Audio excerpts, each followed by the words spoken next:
হোর্ডিংয়ের কথা বলছি আমি।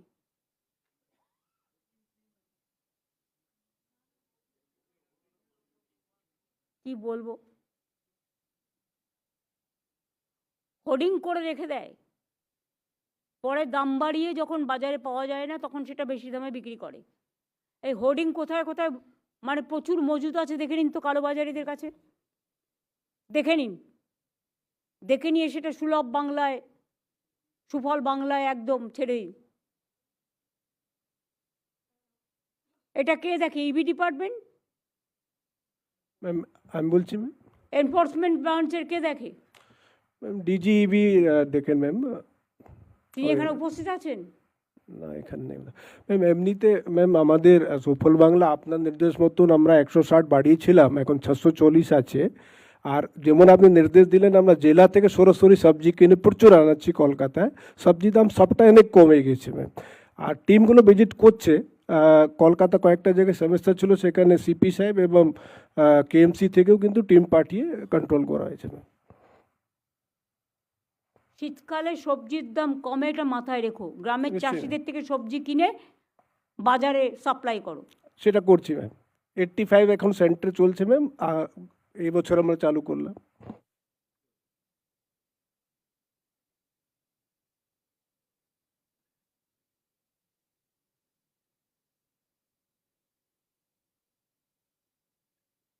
ট্রান্সপোর্ট ডিপার্টমেন্ট সাইলেন্ট ডিপার্টমেন্ট হয়ে গেছে।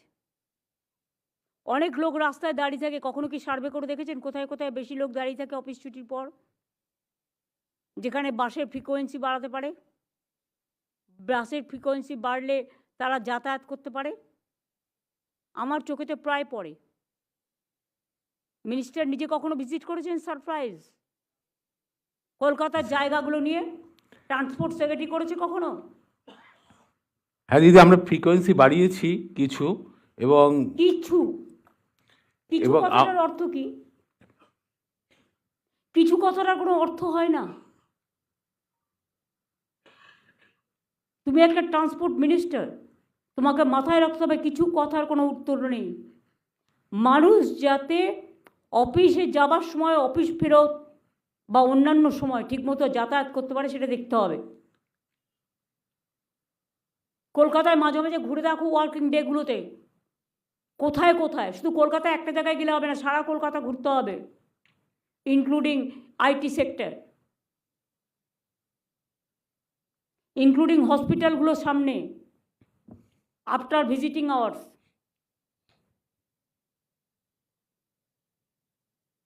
আর পুলিশকে বলবো স্পিড কমিয়ে, ওভার স্পিড করা যাবে না। যে ওভার স্পিড করে গাড়ি চালাবে শীতকালে অ্যাক্সিডেন্ট হবে, যাতে না বাড়ে। প্রত্যেকটা রাস্তায়, এমনকি ন্যাশনাল হাইওয়েতেও স্পিড কন্ট্রোলের একটা সিস্টেম থাকবে। রাতের দিকে কেউ থাকে না ট্রাফিক পুলিশের, ফলে রাস্তায় জ্যামটা খুব বাড়ে। সেকেন্ড হুগলি ব্রিজে ঘন্টার পর ঘন্টা লোক দাঁড়িয়ে থাকে। সেকেন্ড হুগলি ব্রিজটা কি কোনো রকম একটা ব্যবস্থা করা যেতে পারে না? Kolkata police, Paschimbanga police, Howrah police commissionerate এরা বসে, বিধাননগর পুলিশ কমিশনারেট বসে একটা ব্যবস্থা করতে পারে না? সেই সময় ট্রাকগুলো চলে, ফলে টোটাল ট্রাকগুলো একটা জায়গা দিয়ে চলে, ফলে সেকেন্ড হুগলি ব্রিজটায় যদি কোনো ইনসিডেন্ট হয়ে যায়, আমি তোমায় বলছি যে কোনো দিন বড় ঘটনা ঘটে যাবে। Please take care. আমি এটা আগেও অনেকবার বলেছি, এখনও বলছি, 5-6টা ওয়ে আউট বের করো। মা ফ্লাইওভার বন্ধ করে দেওয়া হয়েছিল রাত্রি সন্ধ্যে 6টার পর। পুলিশের সবচেয়ে ইজি কাজ হচ্ছে বন্ধ করে দাও। কোনো ভিআইপি গেলে সব বাড়ি ঘর দোকান টোকান বন্ধ করে দাও। কেন?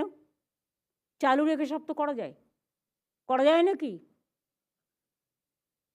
কত লোক তার প্রয়োজনে, সবার তো 4 চাকা নেই, বা 4 চাকা থাকলেও সে অ্যালাউ নয়, 2 চাকাও অ্যালাউ নয়। তো লোকে রাত্রিরে বিপদে পড়লে ওষুধ কিনতে যাবে কি করে?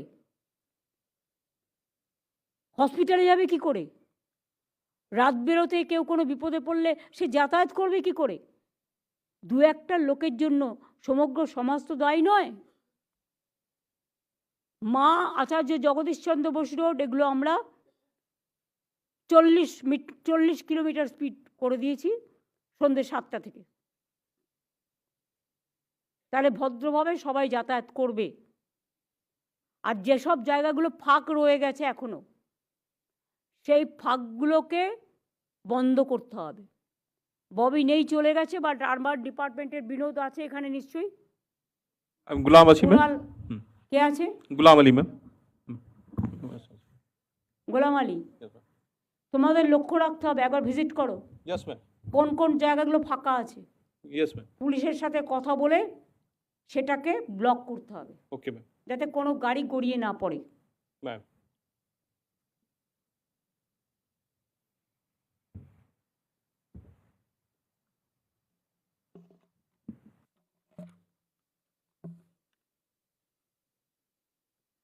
আমরা রাজ্যের প্রায় 10,000 স্কুলকে ডিজিটাল এডুকেশন শুরু করবার জন্য কম্পিউটার থেকে শুরু করে যাবতীয় সরঞ্জাম দিয়েছি।